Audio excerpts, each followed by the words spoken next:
लालटेन की जरूरत क्या है जब एलईडी का प्रधानमंत्री जी को पता है कि कंप्यूटर 1985 में कौन लाए। 20 साल पहले का बिहार केहू भुलाइल नइखे हो, कैसी बात करते हैं। सारी देन कांग्रेस, राजीव गांधी, मनमोहन सिंह, इंदिरा गांधी।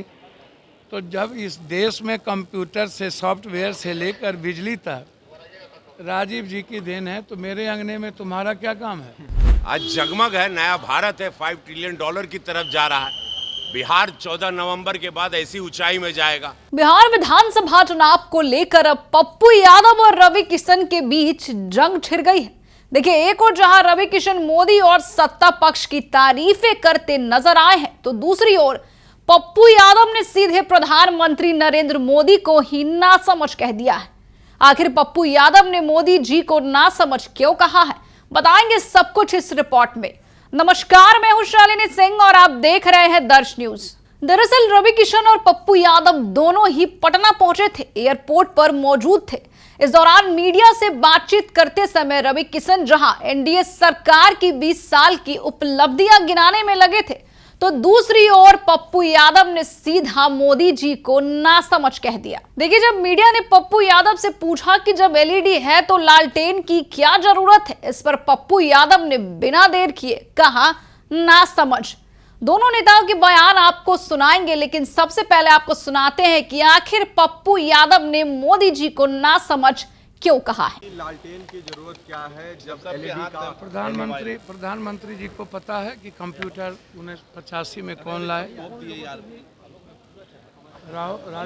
राजीव गांधी जी ने प्रधानमंत्री के समय नरेंद्र मोदी कहाँ थे। उन्होंने अमेरिका से लड़के कंप्यूटर और सॉफ्टवेयर को दुनिया का सबसे मजबूत सॉफ्टवेयर लाया। राजीव गांधी विद्युत परियोजना, राजीव गाँव कौन ले गए। दूसरी तरफ वो कह रहे हैं कि रील्स तो हमारे बच्चे बना रहे हैं पूरी दुनिया में, इसमें बीजेपी और सरकार की तो कोई भूमिका नहीं है। और रील्स का पैसा अमेरिका से आ रहा है, इसमें भारत की कोई भूमिका नहीं है। तो ये कितना झूठ बोलेंगे, जुमलेबाजी करेंगे, ये तो मुझे समझ में नहीं आता। सारी देन कांग्रेस, राजीव गांधी, मनमोहन सिंह, इंदिरा गांधी। तो जब इस देश में कंप्यूटर से, सॉफ्टवेयर से लेकर बिजली तक राजीव जी की देन है, तो मेरे अंगने में तुम्हारा क्या काम है। ये कांग्रेस को ही ना दुनिया देख रही है। अब चिराग जी को तो कुछ पता है ही नहीं। इस देश में सबसे पहला दलित मुख्यमंत्री भोला पासवान शास्त्री, और तमिलनाडु में कांग्रेस ने बनाई। महाराष्ट्र में सीएम और बिहार में अब्दुल गफूर को सीएम, और राजीव गांधी अपने मित्र तारिक अनवर को सीएम बनाने का प्रयास किया था, और अब्दुल गफूर को यहाँ सीएम बनाया गया। और हमारे नेता राहुल गांधी जी दलित और माइनॉरिटीज दोनों को डिप्टी सीएम बनाएंगे। आप बेफिक्र रहें, हर परिस्थिति में एक दलित से भी डिप्टी सीएम होंगे और माइनॉरिटीज से भी डिप्टी सीएम। बड़ी घोषणा हुई सर।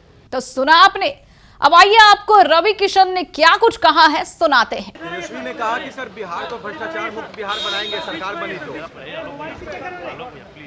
क्या कहे? तेजस्वी कह रहे हैं कि भ्रष्टाचार मुक्त बिहार बनाएंगे सत्ता में आने के बाद। कहाँ भ्रष्टाचार हुआ? 20 साल पहले भ्रष्टाचार होता। कभी सुने हैं कि भाजपा में, मोदी जी में, सरकार में जो स्कैम होते थे पहले, जो स्कैम लाखों करोड़ के, हजारों करोड़ के जो घोटाले होते थे, यह बिहार घोटाला देख ले बा। 20 साल पहले का बिहार केहू भुलाइल नइखे हो, कैसी बात करते हैं। आज जगमग है, नया भारत है, $5 ट्रिलियन की तरफ जा रहा है। बिहार 14 नवंबर के बाद ऐसी ऊंचाई में जाएगा। सर, प्रधानमंत्री ने कहा कि टॉर्च जलाएं, लालटेन की जरूरत नहीं है। अब लालटेन वाला दौर गई। अभी एलईडी लाइट, हाईटेक, जगमग। यह एयरपोर्ट देखो, भव्य, लंदन की तरह। माई जानकी का मंदिर बनी, मखाना का प्लांट लगी। 10,000 रुपए से हर माँ बहन जो पा रही है रोजगार करेगी। 2 लाख रुपया पाके आगे रोजगार होगा। बगैर इंटरेस्ट के बैंक लोन मिलेगा जिसको रोजगार। पलायन बंद होगा, हर युवा के हाथ में नौकरी होगी। यह बिहार हुई। तो सुना आपने, एक और जहां पप्पू यादव मोदी जी को नासमझ कहते आए हैं, राहुल गांधी की तारीफें करते नजर आए हैं, तो दूसरी ओर रवि किशन भी एनडीए की तारीफ में कोई कसर नहीं छोड़ रहे हैं।